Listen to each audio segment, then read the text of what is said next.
Hi friends, പുതിയൊരു വീഡിയോയിലേക്ക് സ്വാഗതം. സവാള, ക്യാരറ്റ്, പച്ചമാങ്ങ, കറിവേപ്പില, ഒരു പച്ചമുളക് രണ്ടായിട്ട് കീറിയത്, ഇതെല്ലാം കൂടെ വെച്ചിട്ട് നമ്മളൊരു തോരനാണ് കേട്ടോ ഉണ്ടാക്കാൻ പോകുന്നത്. ഇത് കായംകുളം ഭാഗത്തൊക്കെ കുംഭഭരണിക്ക് സ്പെഷ്യലായിട്ട് ഉണ്ടാക്കുന്ന ഒരു തോരനാണ്. കൊഞ്ചും മാങ്ങ എന്നാണ് പറയുന്നത്. അവരിങ്ങനെയാണോ ഉണ്ടാക്കുന്നതെന്ന് എനിക്കറിയത്തില്ല. ഞാൻ എൻ്റേതായിട്ടുള്ള രീതിയിലാണ് കേട്ടോ ഉണ്ടാക്കുന്നത്. ഇതേ കൊഞ്ച് ഞാൻ വെള്ളത്തിലിട്ട് കുതിർത്ത് കഴുകിയൊക്കെ എടുത്തിട്ടുണ്ട്. ഇനി ഒരു മിക്സിയുടെ ജാറിലേക്ക് മാറ്റി കൊടുക്കാം. ഇത് നമുക്കൊന്ന് ചതച്ചെടുക്കാൻ വേണ്ടിയിട്ടാണ്. 2 അല്ലി വെളുത്തുള്ളിയും കൂടി ഇട്ട് കൊടുക്കാമേ. ഇനി നമുക്ക് നന്നായിട്ടൊന്ന് ചതച്ചെടുക്കാം. ഇത് ഞാൻ ചതച്ചെടുത്തിട്ടുണ്ട്. ഇനി നമുക്കിതൊരു പാത്രത്തിലേക്ക് മാറ്റി കൊടുക്കാം. അതായത് നമ്മൾ സവാളയൊക്കെ അരിഞ്ഞു വെച്ചിരിക്കുന്ന പാത്രത്തിലേക്ക് മാറ്റി കൊടുക്കാം.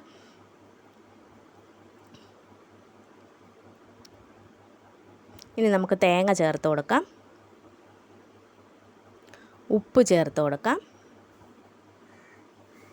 മഞ്ഞൾപ്പൊടി ചേർത്ത് കൊടുക്കാം, ലേശം വെളിച്ചെണ്ണയും കൂടെ ഒഴിച്ച് കൊടുത്തിട്ട് നന്നായിട്ടൊന്ന് പുരട്ടിയെടുക്കാം കേട്ടോ. കൈ കൊണ്ട് നന്നായിട്ടൊന്ന് പുരട്ടിയെടുക്കാം.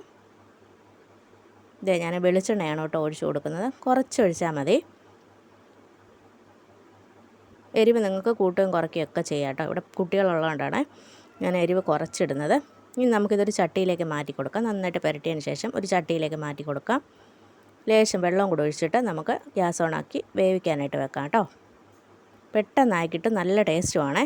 ഒരു തവണയെങ്കിലും ഒന്ന് ഉണ്ടാക്കി നോക്കണം. അത്രയ്ക്ക് നല്ല ടേസ്റ്റാണ് കേട്ടോ. അപ്പോൾ നമുക്കിത് വേവാനായിട്ട് വെക്കാമേ. ഇത് ഞാൻ അടപ്പയിൽ വെച്ച് ഒരു തിള വന്നിട്ടുണ്ട്.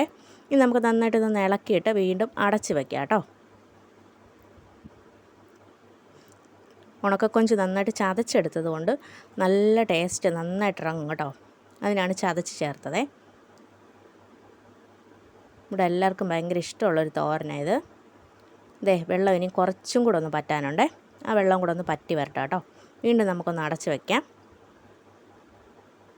അപ്പോൾ ഇതേ നമ്മുടെ വെള്ളമൊക്കെ പറ്റി നല്ല സെറ്റായിട്ട് വന്നിട്ടുണ്ട്. തോരൻ നമ്മുടെ റെഡി ആയിട്ടുണ്ട് കേട്ടോ.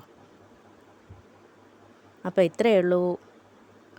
നിങ്ങൾ ഉണ്ടാക്കി നോക്കണം കേട്ടോ. നല്ല ടേസ്റ്റാണ്. ചോറിൻ്റെ കൂടെയോ കപ്പയുടെ കൂടെയൊക്കെ കഴിക്കാം. ഞാൻ വേണ്ട കപ്പയുടെ കൂടെ കഴിക്കാൻ വേണ്ടിയിട്ട് പോവാണേ.